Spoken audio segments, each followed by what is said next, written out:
내년에 2월 달경에 저희가 태국의 선교지를 방문하려고 합니다.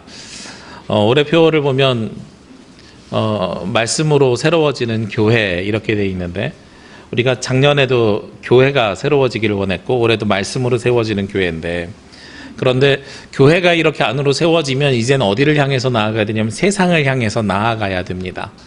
그래서 우리 교회가 가만히 보면은 이렇게 규모가 비슷한 다른 교회에 비해서도 사회적인 봉사나 아니면 선교 활동이 좀 약한 편이에요. 안 하는 건 아니고 약한 편입니다. 그래서 올해는 새롭게 내년을 준비하면서 우리가 조금 더 적극적으로 활동도 하고 봉사도 하고, 그리고 실제로 그것을 목격해보자 하는 것의 첫 번째 목적이 있습니다. 그래서 어떠한 상황이 벌어지는지를 현장에 가서 목격을 하고, 그리고 나서 우리가 할 수 있는 것이 무엇인가 하는 것을 그 다음에 한번 찾아보는 것이 이제 목적이 있습니다. 이렇게 태국 선교를 간다는 이야기를 저희 큰아들이 주보를 통해서 봤나 봐요. 그래서 지난주에 물어보더라고요. 이런저런 것들을 물어보길래 대답을 해줬어요. 대답을 해주면서 제가 미션을 하나 줬습니다. 아빠가 다음 주 주일날 가시는 분들이랑 함께 모여서 이야기를 나눠야 되는데 네가 한번 아빠가 할 수 있는 프레젠테이션 PPT를 만들어 보면 어떻겠니? 요즘 그 프레젠테이션 만드는 거에 자신감이 붙어 있어가지고 한번 그걸 제안을 했더니 흔쾌히 네 그러고 대답을 하더라고요. 그래서 일주일 동안 거의 매일 저녁에 시간을 내가지고 하루에 몇 페이지씩 계속 만들고 있어요. 알아서 뭐 지도도 만들고요. 어디서 찾았는지 이미 다른 교회에서 태국에다 세워놓은 기독교 교회들도 찾아서 사진을 넣어놓고요. 그래서 어느 날은 들어오더니 아빠 역사를 좀 찾아서 넣어놔야 될 것 같아요. 어느 날은 언어를 찾아서 넣어놔야 될 것 같아요. 또 어느 날은 와가지고 거기에 종교나 문화도 넣으면 좋지 않을까요? 이런 식으로 쭉 만들어 가요. 그렇게 만들어 가다가 태국의 종교를 이렇게 쓰면서 저에게 가지고 와서 물어보는 거예요. 태국의 종교는 불교 국가입니다. 불교 국가고 불교가 90%가 넘는 나라인데, 그런데 거기에 불상을 하나 그림을 집어넣었어요. 불상을 집어넣으면서 아빠 이게 기원전 4000년이라고 하는데 이 기원전이 뭐예요? 하고 물어보는 거예요. 기원전이란 말의 뜻을 잘 모르는 거죠. 그래서 기원전이라는 건 말이지 예수 그리스도가 이 땅에 오시기 이전을 기원전이라고 하고 예수님이 오신 다음을 기원후라 그래. 그랬더니 왜 예수님이 기준이에요? 이렇게 또 물어보는 거예요. 그래서 예수님이 우리를 위해서 이 땅에 구원해 주셨으니까 그때가 굉장히 기억할 만한 날이거든. 그래서 예수님의 구원이 있기 전과 있은 후야 이렇게 이야기를 해줬어요. 그러고선 이제 나와가지고 곰곰이 생각을 해봤더니 우리말로는 기원전, 기원후라고 쓰니까 이게 무슨 의미인지 잘 의미가 명확하지 않아요. 우리가 보통 기원전을 영어로 뭐라고 쓰는지 아시죠? BC라고 쓰죠. 이 BC가 뭐의 약자인지는 아시나요? Before Christ예요. 예수 그리스도 이전, Before Christ, 그리스도 이전을 BC라고 합니다. 그럼 기원후는 뭐라고 하죠? AD라고 하죠. 올해가 AD 2018년 마지막 주일을 지내고 있는데 이 AD는 뭐의 약자인지 아시나요? Before Christ는 영어니까 좀 쉬운데요. AD는 라틴어입니다. 아노 도미니라는 말이에요. 아노 도미니. 이 아노라는 말이 해, 연자하고 똑같은 말이에요. 해, 연. 1년, 2년 할 때 사용하는 연자가 아노라는 말이고요. 도미니라는 말이 주님이라는 표현인데, 그런데 라틴어에서 그리스도를 도미니라고 표현을 해요. 그러니까 before Christ, 예수 그리스도가 오기 전 몇 년 이렇게 이야기하면 아노 도미니는 주님의 해가 몇 년째 지금 계속되고 있습니다 라는 거예요.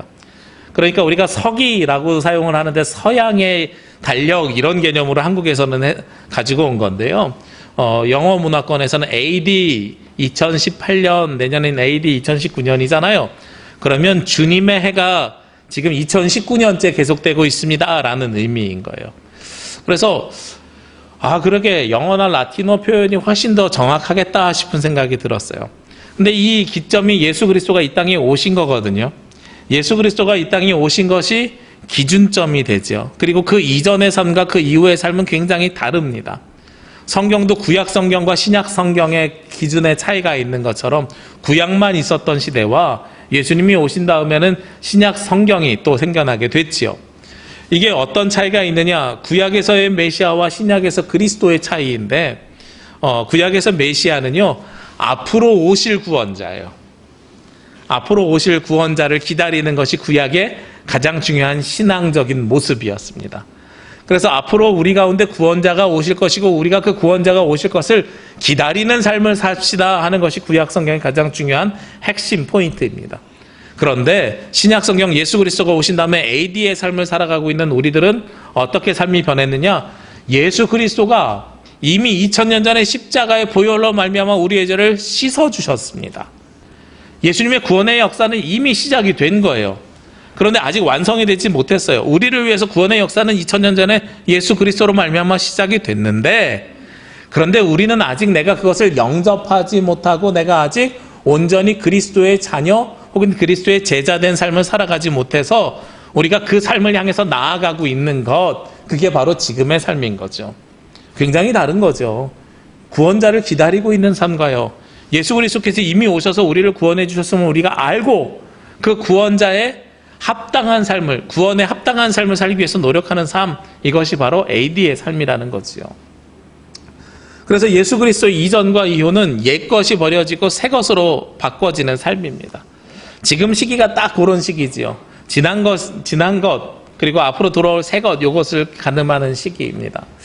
개인적으로는 몇 년 전에도 송구영신 예배 1월 첫째 그런 설교를 제가 했습니다만 1년이 바뀌는 게 우리에게 무슨 의미가 있느냐는 거예요. 아무 의미가 없을 수 있어요.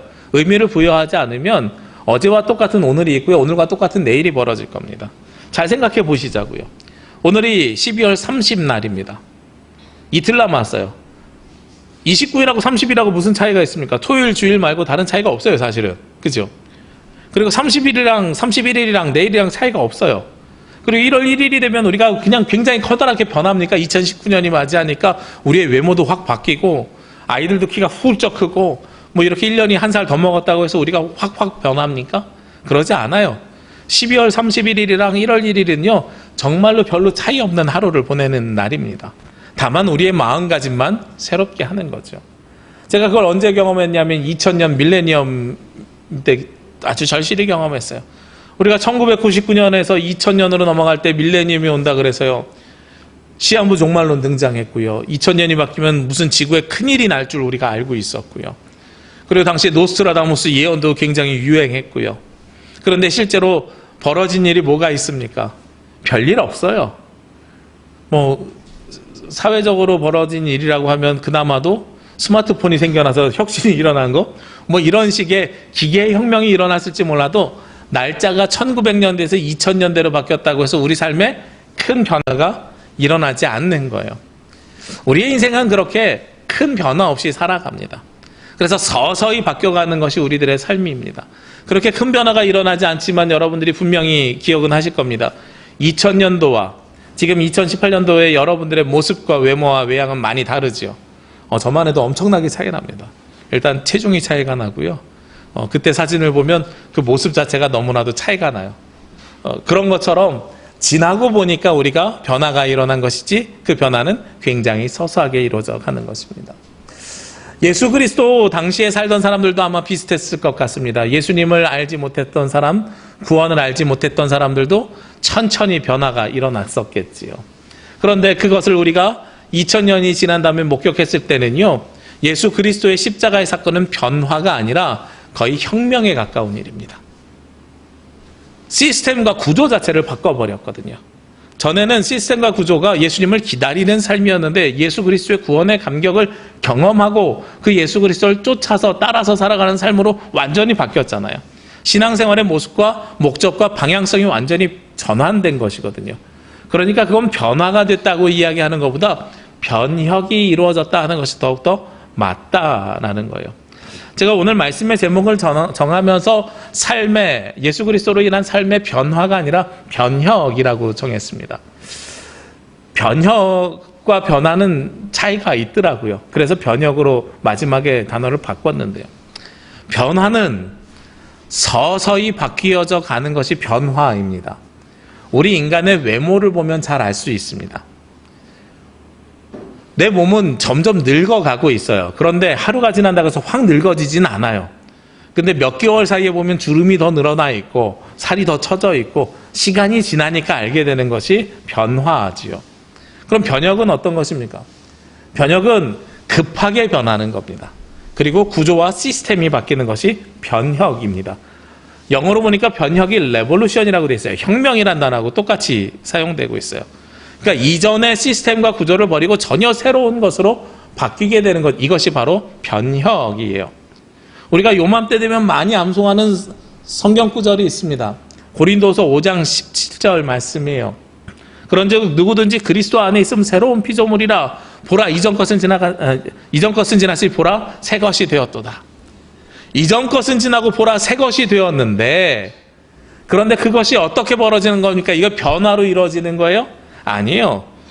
이전 것은 지나고 새 것이 되는 건 변혁이 일어났을 때 가능한 겁니다. 이전과 지금이 전혀 새로운 존재가 되는 것이거든요.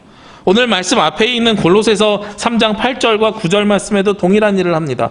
9절과 10절 말씀입니다. 죄송합니다. 9절 말씀 보겠습니다. 너희가 서로 거짓말하지 말라. 옛사람과 그 행위를 벗어버리고, 옛사람과 그 행위를 벗어버리라고 이야기하고 있어요. 당시에 고린도 교회가 가지고 있었던 문제가 있었는데요. 여기에서 거짓말이라는 것은 의도해서 내가 거짓말을 해야 하지 않은 거짓말을 이야기하는 게 아니에요. 당시에 골로새서 교회가 가지고 있었던 문제가 어떤 문제였냐면, 많은 이단과 그리스 철학과 이런 것들이 교회 안에 짬뽕되어 있었습니다. 그래서 하나님이 말씀하셨습니다라고 이야기하면서 나도 모르게 그리스 철학, 플라톤이나 소크라테스가 이야기한 이야기를 할 수도 있는 거예요. 대부분 많았던 것이 당시에 스토아학파인데, 이 스토아학파들의 이야기를 자기도 모르게 하는 거죠. 이것은 예수님이 말씀하신 것이 아니라 철학사가 이야기한 건데, 그런 거짓말을 이야기하는 거예요. 그러니까 너는 지금 그리스 철학에서 예수 그리스도로 천천히 변화되려고 하니까 이 두 가지가 혼재되어 있고 섞여져 있어서 어떨 수밖에 없어요? 거짓말을 할 수밖에 없는 존재가 되는 거예요. 그러니까 무엇을 벗어버리라고요? 그 옛사람을 벗어버리고, 그 행위를 벗어버리고 어떻게 하라고요? 오늘 10절 말씀해 보니까 새 사람을 입었으니, 그래서 이전의 기억 같은 거 싹 다 지워버려. 그리스 철학 같은 거 싹 다 지워버리고 옛 옷을 벗어버리고 새 옷을 입어. 이렇게 이야기하는 거예요. 그래서 새 사람이 되었으니, 입었으니 이는 자기를 창조하신 이의 형상을 따라 지식에까지 새롭게 하심을 입은 자니라. 무엇까지 새롭게요? 지식까지 새로워져야 된다고. 외모만 아니라 우리의 머릿속까지 새로워져야 됩니다 라고 이야기하는 거예요. 이게 바로 뭐라고요? 변혁이에요. 오늘 성경에서도요, 옷을 갈아입는 표현을 썼습니다. 잘 보십시다. 우리의 피부가 노화되고 있어요. 그렇죠? 저는 제 피부 보면서 정말 많이 노화된 걸 느끼고 있어요. 예전에도 안 좋았지만 갈수록 더 안 좋아지는 게 막 느껴져요. 네. 그런데 우리 피부에 주름이 생기고 노화되고 있는 거는 변화되는 겁니다. 외적으로 보여지는데 아주 천천히 변화됩니다. 근데 옷을 갈아입는 행위는요, 변화가 가능합니까? 여러분 옷을 4일 동안 천천히 갈아입을 수 있어요? 팔을 하나씩 빼고 있을 수 있어요, 옷을? 아니지요. 옷은 어떻게 돼요?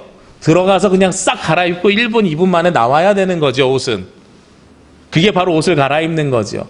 옷을 갈아입는 건 무엇에 가깝습니까? 변화보다 변혁에 가깝지요. 급작스러운 변화. 이것이 바로 변혁이라는 거예요. 그리고 변화와 변혁에 또 한 가지 차이가 있습니다.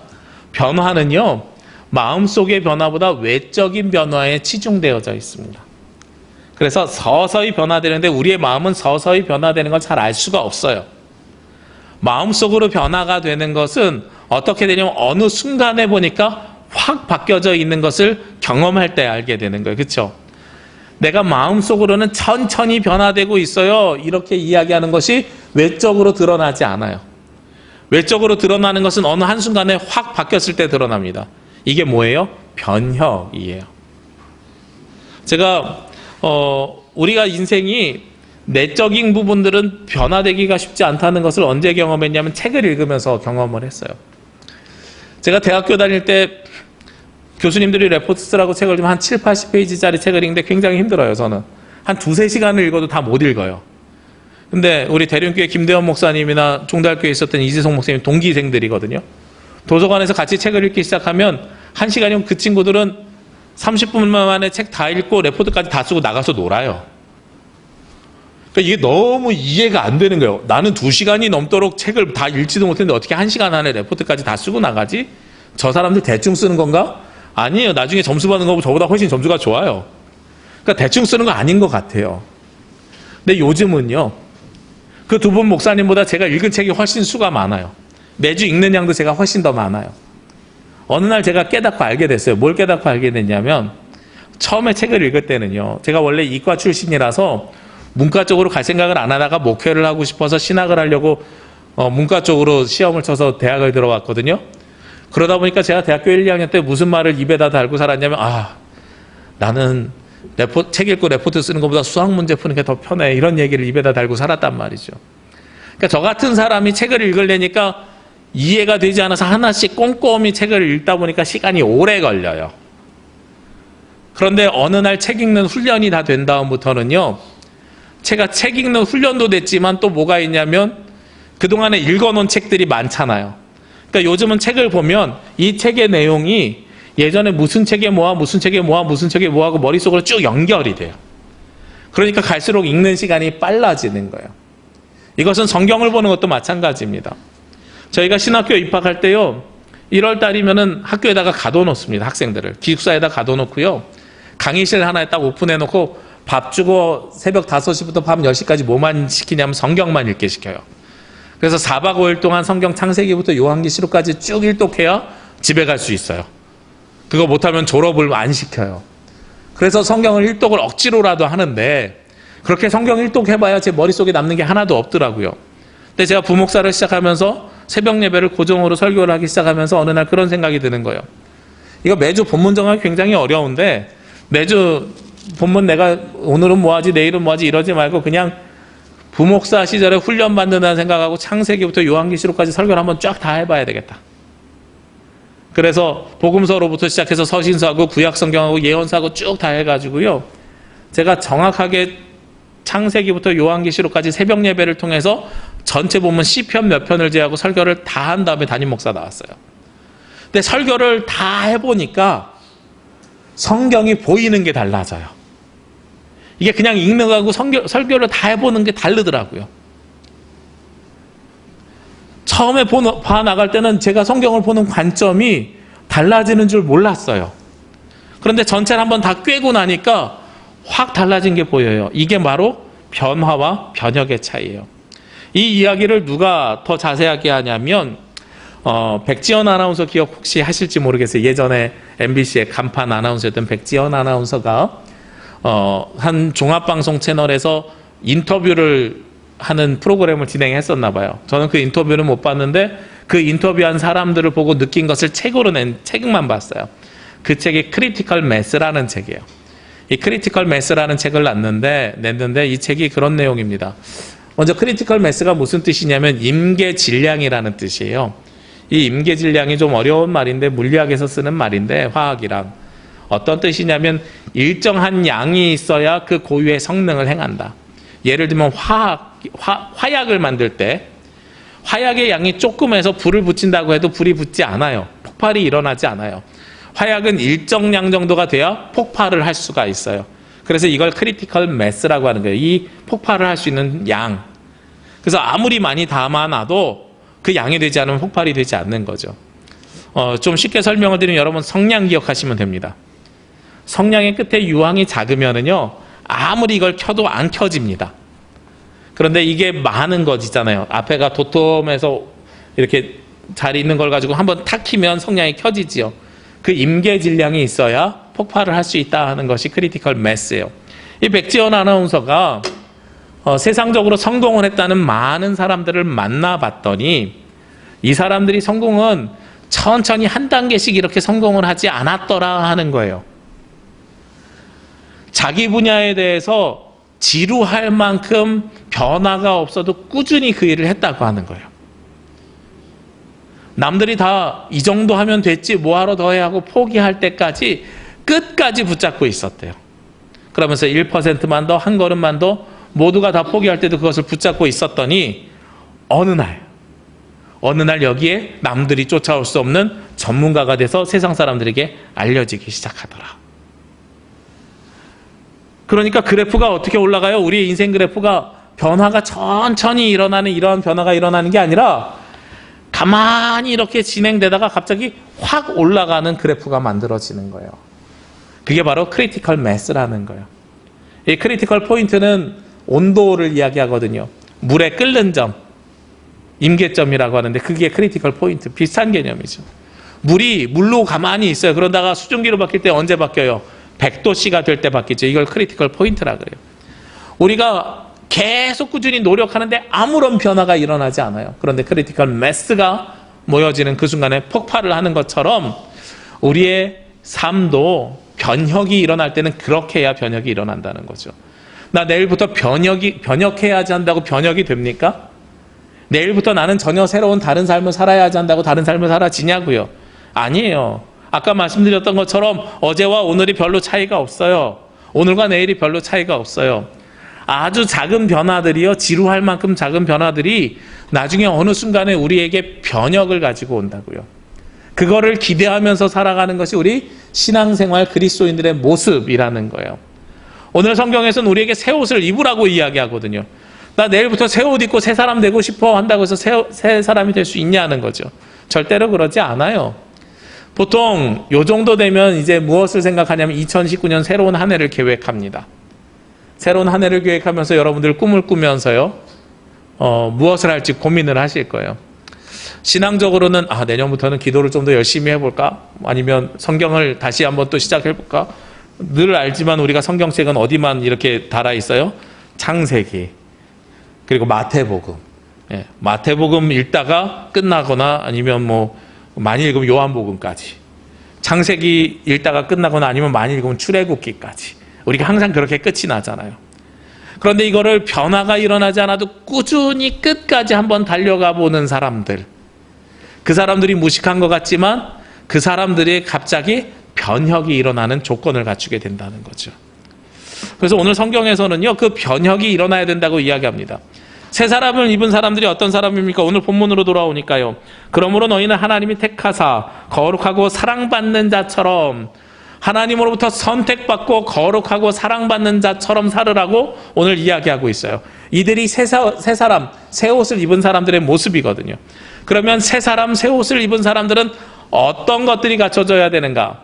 내적으로요, 꾸준히 우리 가운데 갖춰져야 되는 요소가 한 5가지가 있더라고요. 꾸준히 내 안에서 변화가 일어나야 되는 것이 5가지 스텝, 전제들이 있어요. 그것이 있어야 나중에 무엇이 벌어집니까? 변혁이 일어날 수 있어요. 내가 변화되어야 되는 5가지를 오늘 성경에서 이야기합니다. 첫 번째가 뭐냐면 13절 말씀에요. 누가 누구에게 불만이 있거든 서로 용납하며 피차 용서하되 주께서 너희를 용서하신 것 같이 너희도 그리하고. 첫 번째, 우리가 영적으로 어떤 변화를 줘야 되냐면 용납할 수 있는 변화를 가지고 와야 됩니다. 이 용납이라는 것이 무엇인지 아시죠? 용서까지 못해도 용납은 해야 된다고 제가 여러 번 말씀드렸어요. 용납은요, 있는 그대로 받아주는 거예요. 이게 바로 용납입니다. 저희 목사님들이랑 토론하다가 그런 이야기 했어요. 용납을 쉬운 말로 바꾸면 뭘까? 한 분이 그런 질문을 하세요.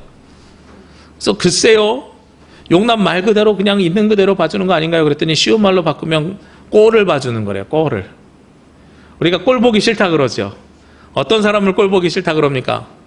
내가 정말로 저 사람에게 나쁜 감정이 있어서 다시는 보고 싶지 않은 사람을 꼴 보기 싫다 그래요. 꼴 보기 싫다는 말은 그 사람 얼굴도 보기 싫다, 마주하기도 싫다, 같은 공간에 있는 것만으로도 불쾌하다, 이런 게 꼴 보기 싫다거든요. 그런데 그 꼴을 봐주래요. 이 꼴은 누가 제일 못 보냐면 부모가 그 꼴을 제일 못 봅니다. 자녀들을 향해서. 아이들이 놀고 있는 꼴을 볼 수가 없어요. 그리고 아내들이 남편이 앉아서 TV 보는 꼴을 못 봐요. 항상 앉아있거나 놀고 있으면 너 공부해야 되지 않니? 여보 뭐 좀 해주면 안 되니? 이런 것들을 계속 시켜내죠. 가만히 있는 그 모습을 용납할 수가 없는 거죠. 그래서 우리가 내 안에 내적으로 변화의 시작은 용납하는 데서부터 시작돼야 된다는 거예요. 있는 모습 그대로를 봐줘야 되는 겁니다. 서로 얼굴을 보지 않으면은요, 대화가 시작되지 못하고 대화가 되지 못하면 그 다음엔 오해도 풀 수 없고요, 간격을 줄일 수도 없어요. 그래서 용납해주는 것, 꼴을 봐주는 것이 모든 것의 시작점입니다. 서로 테이블 석상에 앉아야 되는 거예요. 요즘 정상회담이 지난 후에 무슨 기차를 놓는다든지 경제협력을 한다든지 이런 이야기들이 있잖아요. 어르신들 가운데는 그런 것들을 좀 불편해 하시는 분들도 있습니다. 어떤 분들이 불편해 하시냐면 전쟁을 경험하시는 분들이 불편해 하세요. 100% 이해가 됩니다. 왜냐하면 저 사람들은 우리 형제와 가족을 죽인 사람들이거든요. 그래서 그 꼴을 보기가 싫은 거예요. 그리고 여태까지 해왔던 과거의 역사를 보면 많은 거짓말들이 있었기 때문에 그 꼴을 봐주기가 어려운 사람들입니다.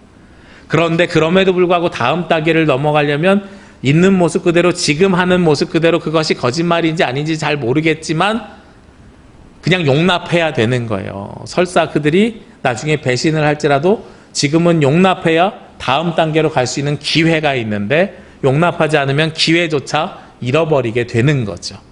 이게 바로 용납의 전제 조건입니다. 근데 용납만 하라 그랬습니까? 아니에요. 용납에다가요, 덧붙여야 되는 게 있어요. 그냥 용납만 하면 이것은 더 다음 단계로 나아가지 못합니다. 오늘 14절 말씀에 이 모든 것 위에 무엇을 더하라고요? 사랑을 더하라. 이는 온전하게 매는 띠니라. 이렇게 말씀합니다. 이 용납만 하는 데서 끝나는 것이 아니라 여기에다가 사랑이 더해져야 됩니다. 성경에서 나오는 모든 일들의 사랑은 무엇과 똑같으냐면 음식을 만드는 데 집어넣는 소금과 똑같은 역할을 합니다.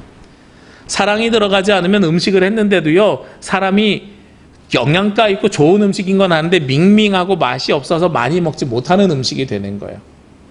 사랑이 더해져야, 이 뒤에 무슨 말이 있어요? 온전하게 매는 띠니라. 허리띠를 매는데 허리띠를 안 매면 의미가 있습니까? 허리에다가 허리띠를 차고만 있는 것이 의미가 있어요? 없지요. 이것을 맺어야, 이것을 결속을 해야 그것이 의미가 있는 거죠. 온전하게 매는 띠라고 이야기하는 것은 사랑이 없으면 그 용납과 용서는요, 아무 의미가 없다는 겁니다.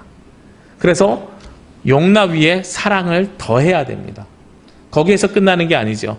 사랑을 더한 다음에 그 다음엔 내 마음을 바꿔야 되는데요, 내 마음 속에 누가 있어야 된다고요? 15절 말씀에 그리스도의 평강이 너희 마음을 주장하게 하라, 이렇게 이야기를 해요. 그래서 상대방을 용납하고 그 위에 사랑을 더한 다음에 내 마음에 예수 그리스도의 평강이 함께 할 수 있도록 인도해야 된다 하는 거예요. 그리스도의 평강이 내 마음에 있어야 됩니다. 상대방의 꼴을 보는데 내 마음속에 분이 아직도 있어요. 그러면 다음 단계로 못 넘어가는 거예요. 이 분이 내려와야 되는 거예요. 그리스도의 평화가 들어와야 되는 거예요. 상대방을 용납하는데 그리스도의 사랑이 없으면 내 마음에 분이 살아있을 수밖에 없거든요. 어쨌든 사랑을 전하고 그 위에 평강을 더해야 됩니다. 그리고 나니까 그 다음에 무엇이 생겨요? 15절 뒤에 보니까 평강을 위하여 한 몸으로 부르심을 받았나니 너희는 또한 무엇하라고요? 감사해야 됩니다. 용납하고요, 용납하고 사랑을 더하고요, 내 마음에 평강이 있은 다음에 감사가 그 위에 더해져야 됩니다. 이 모든 일들을 이루어주신 것이 누구라는 고백이에요? 감사는 예수 그리스도지요. 그리스도의 평화가 우리 가운데 있어야 가능한 거니까, 그리스도의 평화가 우리 마음속에 온 다음이니까 그리스도가 해주신 일이라는 걸 감사해야 됩니다. 이 모든 일들은 내가 하는 일이 아니에요. 내가 용납하는 건 내가 할 수 있는데 그 위에 사랑을 더하는 거예요. 내가 할 수 없어요. 저 원수를 내가 어떻게 사랑합니까? 철천지 원수인데 어떻게 사랑해요? 예수 그리스도의 사랑 없으면 할 수가 없습니다. 내 마음에 평화가 어떻게 일어납니까? 쳐다만 봐도 분이 일어나는데요. 예수 그리스도의 평강이 없으면 할 수가 없습니다. 그래서 우리가 여기까지 오면 감사를 드릴 수밖에 없는 거예요. 그리고 감사하는 사람들이 감사해서 끝나느냐? 아니지요. 그 뒤에 16절 말씀 보십시오. 그리스도의 말씀이 너희 속에 풍성히 거하여 모든 지혜로 피차 가르치며 권면하고 시와 찬송과 신령한 노래를 부르며 감사한 마음으로 하나님을 찬양하고. 이 16절 말씀을 한 단어로 요약하면 무엇하는 사람이어야 돼요? 예배하는 사람이죠. 잘 보세요. 16절에 그리스도의 말씀이 있어요. 예배 가운데 말씀이 있죠. 그 다음에 모든 지혜로 피차 가르치며 권면하라 그랬어요. 예배 가운데 무엇이 있어요? 말씀을 통해서 권면이 있지요. 그 다음에 예배 가운데 무엇이 있어요? 시와 찬송과 신령한 노래가 있지요. 하나님 앞에 감사의 예물을 드리죠. 그래서 하나님 앞에 감사한 다음에는 우리에게 요청하는 것이 무엇이 되느냐? 예배자가 되라는 거예요. 이게 우리의 내적인 변화가, 이런 변화가 일어나야 된다는 겁니다. 상대방을 용납하고요, 용납이 허용이 되면 그 다음엔 사랑하고요, 사랑이 허용되면 그 다음에는 마음속에 그리스도의 평강을 모시고요, 그리스도의 평강이 온 다음에는 하나님 앞에 감사하고요, 감사의 모습으로 하나님 앞에 예배드린 예배자가 되라는 거예요. 이것이 내 안에 벌어지는 변화입니다. 이 변화가 다 일어나게 되면, 그래서 모든 일에 예배하는 자가 되면 우리가 어떻게 돼요? 그때 비로소 변혁이 일어나요. 그 이전까지는 우리의 삶이 바뀔 수가 없습니다. 용납만 한다고 해서 내 삶이 바뀌지 않아요. 그대로예요. 사랑을 더한다고 해서 세상 사람들이 저 사람 변화됐나라고 이야기하지 않습니다. 내 마음이 평안해졌다고 해서 사람들이 저 사람은 왠지 달라 보여 이렇게 이야기하지 않아요. 그 다음에는 감사하고 하나님 앞에 드린 예배자까지 나아갈 때에 그때 비로소 무엇이 일어나냐면 변혁이 일어납니다. 변혁은 무엇을 통해서 나타납니까? 내 마음속의 변화가 내 행동의 변화로 나타나는 것이 바로 변혁입니다. 그래서 이 변혁의 결과로 어떻게 돼요? 오늘 17절 말씀에 또 무엇을 하든지 말에나 일에나 다 주 예수의 이름으로 하고 그를 힘입어 하나님 아버지께 감사하라. 보십시오. 이 앞에 5가지 이루어지니까요. 우리가 무엇을 하든지 일이든 말이든 다 누구를 위해서 예수님 할 수밖에 없는 거예요. 이게 변혁이에요. 우리의 삶으로 드러나는 것이 바로 변혁입니다. 여러분들이 변화되고 싶다고 해서 아무리 기도해도요, 내 삶의 모습을 다른 사람들이 변화로 느끼기가 쉽지 않습니다. 내 마음속으로는 방향을 바꾸고, 내 마음속으로는 상대방을 용납하고, 내 마음속으로는 서로를 사랑하고, 내 마음속으로는 평강이 있고, 내 마음속으로는 감사하고, 내 마음속으로는 하나님 앞에 예배자가 되지만 저 사람들이 볼 때 내가 변했는지 안 변했는지 잘 몰라요. 나만 알고 하나님만 알고 계시는 거예요. 그런데 거기까지 가면 그 다음에는 내 안에 내 삶의 주인이 누가 돼주세요? 예수 그리스도가 돼주시는 거예요. 마음으로부터 시작해서 내가 예배하는 자까지 나올 때에 그때 예수 그리스도가 내 삶의 주인이 되어주시는 겁니다. 그래서 내가 말을 할 때마다, 내가 행동을 할 때마다 예수님을 위해서 하는 사람으로 바뀌게 되는 거죠. 제가 가끔 그런 분들을 뵙니다.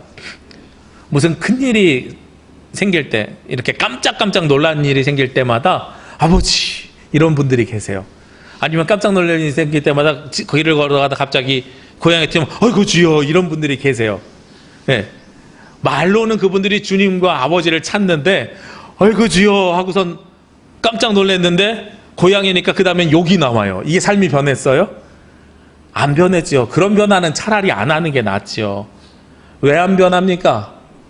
내 마음속에 사랑이 없고요, 내 마음속에 그리스도의 평강이 없기 때문에 그래요. 이게 그냥 입으로 말의 습관으로 바꿔버렸기 때문에 그래요. 습관으로 바꾸라고 이야기하는 게 아니에요. 내 속사람부터 겉사람까지 모두가 다 바뀌는 변혁이 일어나야 된다고 이야기하는 거예요. 그런즉 누구든지 그리스도 안에 있으면 새로운 피조물이라, 이전 것은 지났으니 보라 새 것이 되었도다 하는 고백이 우리 가운데 있어야 되고, 그 고백이 우리의 삶으로 드러나고 나타나야 된다는 겁니다. 그런데 그게 쉬운 일입니까? 아니지요. 제가 늘 말씀드리지만 사람은 안 변하지요. 안 변하지만 변하려고 노력을 하면 어떻게 됩니까? 변하려고 노력하면 변할 수 있어요. 근데 변하려고 노력하는데 우리가 대부분 뭐 하냐면 변하려고 노력하다가 중간에 포기하는 거예요. 포기하고 다시 옛 습관으로 끊임없이 돌아가는 거예요. 변혁이 일어나기 전에 포기하는 거예요. 그러면 뭐하고 똑같아요? 크리티컬 매스, 임계 질량이 되지 않아서 폭발을 할 수가 없어요. 폭발하려면 일정량이 채워져야 되는데 이 일정량이 채워지기 전에 우리가 포기하기 때문에 폭발이 일어나지 아니하고 변혁이 일어나지 않는 거예요. 그런데 우리는 그럼에도 불구하고 인내하면서 환난 가운데서도 그리스도를 모시면서 끊임없이 나아가야 됩니다. 여러분들이 2019년을 준비하면서 무엇을 준비하시든지 무엇을 계획하시든지요, 한 가지만 가슴속에 품으시길 원합니다. 무엇을 품으셔야 되냐면 변화가 눈에 보이지 않더라도, 변화가 고생스럽더라도, 때로는 지쳐서 포기하고 싶을지라도 내년에는 버텨봐야 되겠다. 그것이 무엇이든, 말씀을 보는 것이든, 기도를 하는 것이든, 아니면 세상적으로 체중을 조절하는 것이든, 공부를 하는 것이든, 개인의 역량을 강화하는 것이든, 무엇이든 변화되는 것, 내가 해나가는, 변화시켜가는 나의 과정이 포기하지 아니하고 변혁을 이룰 때까지, 크리티컬 매스가 될 때까지 끝까지 버텨봐야 되겠다. 그래야 변혁이 일어나고요. 그 변혁이 일어난 다음에 어떤 삶이 돼요? 말에나 일에나 모든 일에 주님을 내 안에 모시는 삶을 살아가게 되는 거죠. 제가 시작할 때 그런 말씀 드렸죠. 우리가 2019년, 2018년 이 해는 어떤 해라고요? 기원 후라고 이야기하지만 기원 후보다는 AD가 더 좋은 표현이라고요. 그죠? 아노 도미니, 예수 그리스도의 해가 시작된 지 2018년이 되었습니다. 예수 그리스도의 해가 시작된 지 2019년이 됩니다. 그리스도 이전과 이후가 무슨 차이가 있어요? 그리스도를 기다리는 삶에서 그리스도를 따라 살아가는 삶으로 바뀌었잖아요. 예수 그리스도의 해가 시작되었으니 예수 그리스도를 따라 살아가는 삶을 이제 결단하고 주님 앞에 나아가야 되거든요. 근데 말씀드린 것처럼 쉽지 않고 포기하고 싶을 때들이 많지만 내년에는 우리가 무엇을 결단하든지 간에 한 가지만 확신하고 나아가면 됩니다. 그 모습 그대로를 용납하고 거기에다가 사랑을 더하고 거기에다가 그리스도의 평강의 마음을 내가 품고 감사하며 하나님 앞에 예배자가 되어서 끝까지 버티게 되면 우리의 인생에 변혁이 일어남을 통해서 우리가 무엇을 하든지 말이나 일에든지 다 주님을 최우선으로 모시고 주님을 따라 살아가는 삶으로 변혁이 일어나게 될 줄로 믿습니다. 그 변혁을 기대하고 계획하고 준비하는 남은 2018년이 되시고 오늘과 내일이 되시기를 주의 이름으로 기도합니다. 기도드리겠습니다. 하나님 감사합니다. 하나님께서 오늘도 주님 앞에 나올 수 있도록 인도하여 주시니 감사합니다. 주께서 주시는 이 말씀에 따라서 저희들의 삶에 변혁이 일어나기를 원합니다. 그를 위해 우리 내적 변화가 먼저 되기를 원합니다. 하나님, 우리가 용납하지 못하였던 것들을 용납할 수 있는 마음을 허락하여 주옵시고 그 위에 사랑을 더하게 하여 주옵소서. 그렇게 살아갈 때 그리스도의 평강이 우리 마음에 임재하여 주옵시며 아버지 하나님, 그로 말미암아 하나님께 감사하는 삶을 살게 하시고 주님 앞에 예배하는 예배자가 되게 하여 주옵소서. 아버지 하나님, 그 모든 일들을 끊이지 아니하고 끝까지 행해 나아갈 때에 삶의 변혁이 일어나게 하여 주옵시며 우리가 하나님을 향해서 무엇을 하든지 주님을 향해서 나아가는 주님이 오신 해를, 주님을 쫓아가는 해를 살아갈 수 있도록 인도하여 주시옵소서. 이 모든 말씀 예수 그리스도의 이름으로 기도합니다. 아멘.